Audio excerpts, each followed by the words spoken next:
we ain't getting any. Oh, sorry. Don't cry. This video was inspired by this comment from a viewer, Salem. He said, "Hey brother, gotta say you've made a great video, but your video title says your honest opinion after 3 months of usage. So I was expecting your detailed thoughts as regards the performance so far, new hyperOS updates, lags if any, and any significant battery issues and the likes. Seems like you basically reviewed the phone and didn't get to share your detailed experience. Nonetheless, great video. Thumbs up." To be honest, he's right. I literally just made a review of the Redmi 13C after 3 months. Hence the reason I changed the name of that video to Late Review. So this time, let's get my honest, in-depth experience with using the Redmi 13C, and especially after the new hyperOS Android 14 update on the Redmi 13C. First off, let's talk about the specs. The Redmi 13C I got came with a 50 megapixel main camera, an 8 megapixel selfie camera, 6.74 inch 720p IPS LCD display with 90 Hz, 5000 mAh battery with support for up to 33 watts of wired charging, 128 gigabytes of storage, 6 gig RAM plus 2 gig virtual RAM, a headphone jack, dual SIM support, and of course a power button which also doubles as a fingerprint sensor. And this device cost me about 155,000 naira because I bought it in Nigeria, and at the time it cost about 80,000 francs here in Cameroon. After using this, what are my likes and dislikes? First off, I'm going to say there are just two things that made me to like this device. The first thing is, of course, the price, and the second is the performance at that price point. This is a budget phone from Redmi, and the performance is so good that you wouldn't expect much or less from this device. The cameras are not great, the battery just okay, the performance just manageable. So that is something I liked about it. My dislikes are more than my likes. Let's begin off with the cameras. Like I said, this device isn't a flagship, so you shouldn't expect flagship performance when it comes to cameras. But it came with a 50 megapixel main camera at the rear and an 8 megapixel selfie camera in the front. And I have to say, with good lighting, perfect exposure, and good focus, you're going to get sharp looking photos. But if you're taking photos in low light conditions, you're probably going to end up with something which is not so great. This device didn't come with stabilization when you're shooting videos, so you have to be as steady as possible or use a gimbal or a tripod when shooting videos to have a smooth shot. That is something I didn't like about the cameras.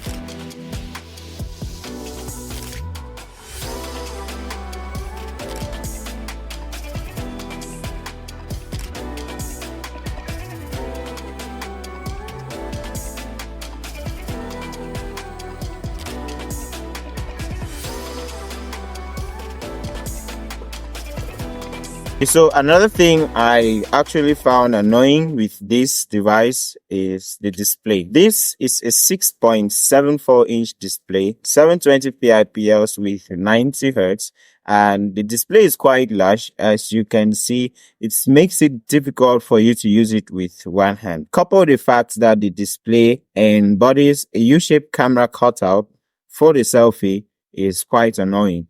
If they made like a hole punch cutout, it would have been great. So the display there is also a downside for me. Last thing I also found annoying is the design. Just looking at it, you're going to love it. Getting to use it, you'll notice some flaws. First off, the camera layout is just great. It doesn't have the budget-friendly iPhone camera layout that most budget phones come with now. It also has a Type-C charging port, which is something great because some budget phones still use micro USB. Okay. And of course, it has a glossy back.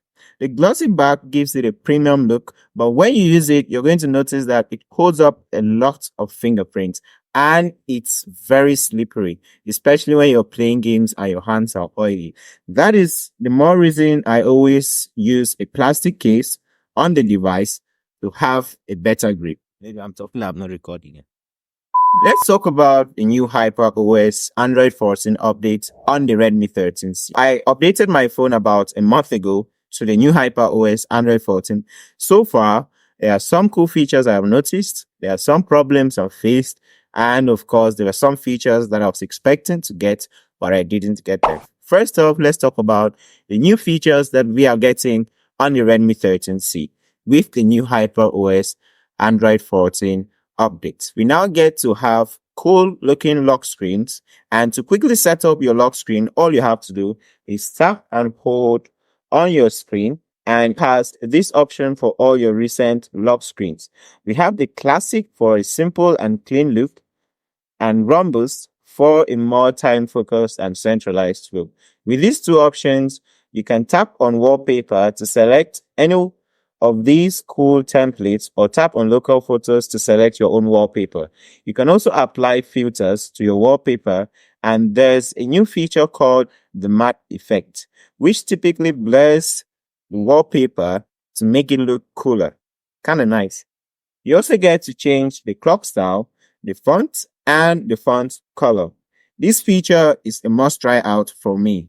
I immediately customized my lock screen once I discovered this new feature on the HyperOS Android 14 update. The second feature I found while using this device with the new HyperOS Android 14 update is this cool animation that plays whenever you charge your phone. Yugeson calls this, Not sure what they're calling this, but when you plug in your phone, there's this nice new dynamic island inspired animation that plays. which is kind of cool. You also get this animation whenever you turn on DND or silent mode on your phone. One downside about this animation is that when you plug in your phone, it delays your access to the controls or notifications for about 5 to 6 seconds. And you might be asking, why would you need it? Well, I do transfer files from my phone to my laptop and vice versa every day a lot. So whenever I plug in my phone, I'll have to enable file transfer. And this delays me a lot, which is quite annoying. And considering that I'm doing this repeatedly many times every day, so buggy. If you have any way around it, leave it down in the comment section. I also noticed that I got a ChatGPT shortcut in my controls, which is quite nice to say. I can't actually remember if this next thing is a new feature with the HyperOS update on the Redmi 13C, but this time I can turn on mobile data, Wi-Fi, hotspot, and Bluetooth at the same time.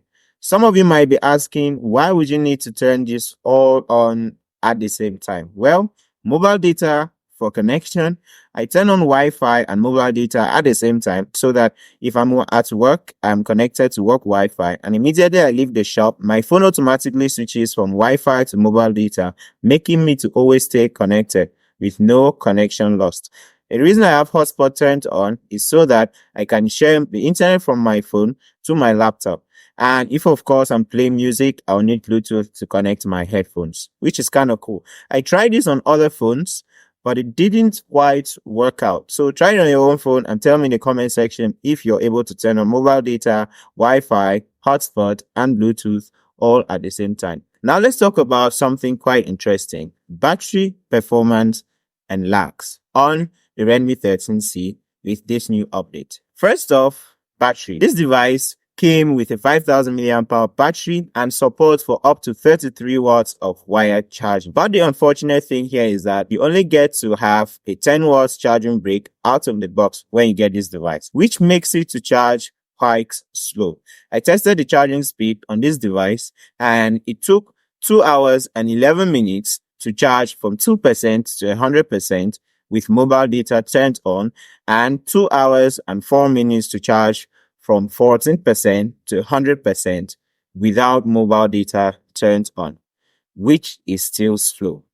During a regular day, I use my phone to do a lot of things like editing videos, watching content on social media, texting, making calls, researching on the internet, and of course, playing a couple of games. I'm not much of a gamer, so at the end of the day, I usually have less than 15% battery left on my device, which is good considering you only have to charge it once. But if you want to have like enough battery at the end of the day, consider starting your day with close to 100% of battery, especially if you're a gamer. Also consider having a power bank, or consider charging your device more than once each day. And of course, this doesn't apply if you only use your phone for light tasks like researching, making calls, and texting with friends, which is probably going to take you throughout the day with a single charge, and you'll be left with about 40% of battery.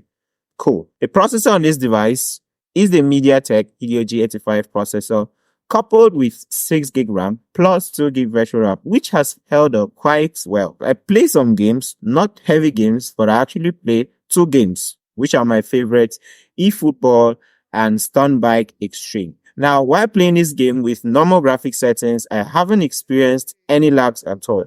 But there was a time I experienced lags, I think maybe twice. I can't remember what I was doing, but it's not much of a big issue. But if you're going to be playing heavy games with high graphic settings, this device is just not built for it. Light tasks, so for it. I also faced some issues while shooting videos. For some reason, anytime I finish shooting videos on this device, with this new update, the audio is a little bit off, and I'll have to fix it in post, which is quite annoying considering that I'm using the inbuilt microphone that came with the Redmi 13C. So if you have any fixes about this, just leave them down in the comment section. I'll be glad to check them out. Let's talk about some features that I personally was expecting to have on my Redmi 13C with this new update, but unfortunately it didn't show up. First off, I have to talk about always on display. When I first got this device, I went into the settings to search for the ability to turn on this option, but it wasn't there. So I was expecting to have it with this new update. Unfortunately, I didn't. And for the Redmi Note 13 users, you actually get an always on display, which is, of course, what you always have. But the transition from always on to lock screen is not smooth and enjoyable. It's just plain. So it's still a lose-lose for both of us. The second thing I was expecting as a new feature on the Redmi 13C is the ability to split screen. When I watched Yugesin's review of hyperOS on the Redmi Note 13, mentions that basically have more functionality when it comes to split screen. Like you can swap screens, you can overlay screens, you can close up a screen entirely, which is a useful feature to have. But unfortunately for us Redmi 13C users, we ain't getting any. Oh, sorry. Don't cry. The last feature I was expecting with this new update but I didn't get is of course the new control panel layout. If you watch Yugesin's review of the Redmi Note 13 with the new hyperOS update, we get a new control panel layout, which is kind of cool. Similar to what we have on most iPhones and most budget phones right now. You also get a new media controller buried within this control panel layout. But again, unfortunately for us Redmi 13C users, you are stuck with this. Oh, sorry. Don't cry. So those were my thoughts on the Redmi 13C, my in-depth experience covering the specs, my likes and dislikes, the new hyperOS update with some interesting features, battery, performance and lags, and of course the features I personally was expecting to get on the Redmi 13C with the new hyperOS Android 14 update. If you found this helpful, give it a thumbs up, and if you have any questions or contributions, feel free to leave them down in the comment section and I'll be willing to chat with you. A very big thank you to the viewer who commented and pointed this out. Thank you all so much for watching, and as always, it's T for Tech.